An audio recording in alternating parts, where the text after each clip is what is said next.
Oh, comme j'ai été méchante et comme je le suis encore, puisque je ressens encore vivement en moi les accusations que je ne suis qu'une âme capricieuse et désobéissante. Je pense en effet que la raison profonde de mes sentiments est que mes pensées et mon agir sont très différents de ceux de mon aimable Jésus. Toute sa vie, il fut un signe de contradiction sur tous les plans. Cependant, il n'a jamais eu le moindre ressentiment. Il n'était jamais dérangé, et dans un grand calme, il supportait insulte après insulte et affront après affront.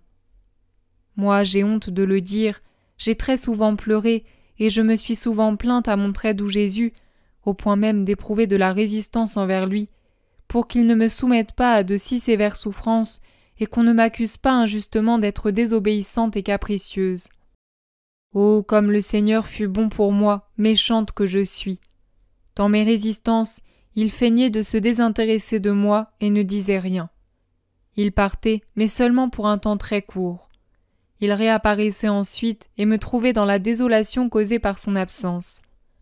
Alors, avec ses séductions et ses caresses très douces, mon aimable Jésus me persuadait d'accomplir sa sainte volonté, puis il me replongeait dans les souffrances mortelles qu'il me donnait lui-même directement. Une fois, quand le confesseur vint pour me réanimer, il me dit durement « Je ne veux pas que tu retombes dans cet état. » Momentanément, je retrouvai mes sens et lui dis « Mon Père, il n'est pas dans mon pouvoir de tomber ou de ne pas tomber dans cet état de léthargie. C'est vrai que je suis capricieuse, désobéissante et bonne à rien, mais je dis la vérité quand je dis que la souffrance de ne pas pouvoir vous obéir est très pénible pour moi. Je pense, mon Père, que je subis cette souffrance parce que je suis dépourvue de la vertu d'obéissance, qui est une brillante pierre précieuse de mon Jésus, et sans laquelle je ne serai jamais acceptée avec plaisir par lui. J'ai beaucoup de regrets, et je me sens très inconfortable quand je me vois si différente de lui. Quel bien peut-il accomplir dans une âme désobéissante ? Ces paroles d'humilité venaient du fond de mon cœur qui palpitait d'amour pour mon très cher Jésus. Le confesseur me laissa alors avec un mot d'encouragement et un peu plus de bonheur qu'à la visite précédente. Malgré cet encouragement, je décidai à contre-cœur que si le Seigneur ne voulait pas m'assurer que je pourrais être libérée de l'état de pétrification sans l'intervention d'un prêtre, et s'il voulait que j'accepte des épreuves et des souffrances en réparation pour les nombreux péchés commis continuellement par la majorité des hommes, alors je lui résisterai et m'opposerai à lui pour avoir ce que je veux. Mais même si une créature propose, Dieu, dans son impénétrable sagesse, accomplit ce qu'il a préparé pour elle.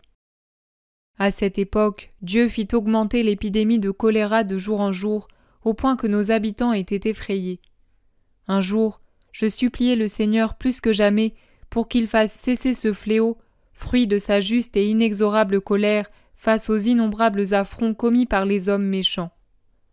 Pendant que je priais, Jésus m'apparut et me dit « Très bien, puisque tu t'offres volontairement comme victime de réparation pour souffrir dans ton corps et ton âme de graves et douloureuses souffrances, je t'accorderai ce que tu désires. » Après cela, je lui dis « Seigneur, si les choses se passent entre toi et moi, je suis bien prête à accepter tout ce que tu m'imposeras.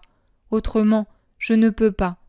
Tu sais ce que les prêtres pensent et comment ils agissent avec moi. » Et Jésus très doucement répondit « Mon enfant, si j'avais médité sur ce que l'homme ferait de mon humanité, je n'aurais jamais accompli la rédemption du genre humain.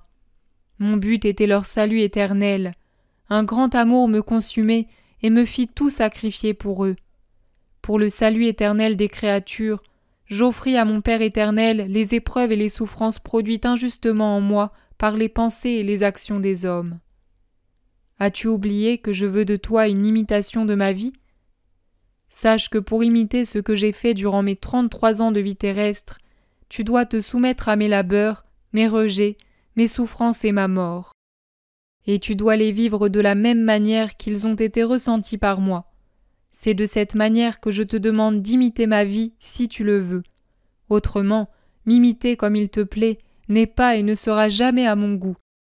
La plus belle action et la plus plaisante pour moi est l'action faite inconditionnellement par l'âme qui se soumet à moi dans sa volonté propre, mais uniquement dans la mienne.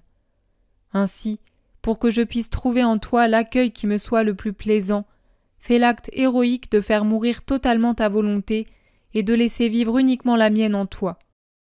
Pour le moment, je veux que tu sois une victime d'amour, de réparation et d'expiation pour les personnes qui s'opposent à toi et qui continuent de te harceler. Souviens-toi que ces personnes sont mes enfants et qu'elles ont été rachetées par mon sang. Si tu vis vraiment dans l'amour, tu te soumettras et tu donneras tout pour leur salut. Est-ce que je pouvais m'objecter à ces justes paroles de Jésus ? C'est pourquoi j'ai accepté l'état de victime qu'il voulait pour moi. Le soir même, je fus reprise par cet état de souffrance qu'il me communiqua et dans lequel je suis restée pendant 3 jours sans réanimation. Quand je revins à moi, personne ne parlait plus de choléra, à l'exception de quelques personnes agissant follement et qui ont dû payer leur contribution à la mort. La majorité des habitants furent secoués par ce fléau de Dieu. Quand le confesseur vint pour me réanimer, il me dit à la blague « Ces derniers jours, nous avons eu un grand missionnaire avec nous qui a fort bien prêché. Nous avons vu des gens à nos pieds qui jusque-là résistaient à tout sentiment religieux et qui, durant leur vie entière, n'avaient pas daigné passer devant une église. À l'appel de cet excellent prédicateur, ils se rendirent à la grâce et produisirent des fruits de vie éternelle. » Je lui demandai où ce missionnaire avait prêché. Il répondit « Pas seulement dans les églises, mais sur les places, dans les cercles, les boutiques et les maisons. Sa parole puissante atteignait tous les endroits avec une onction de grâce qui en amena beaucoup à la pénitence. Et veux-tu savoir son nom ? Il a un bon nom. Il est appelé De Coleto, allusion au choléra, le fléau de Dieu.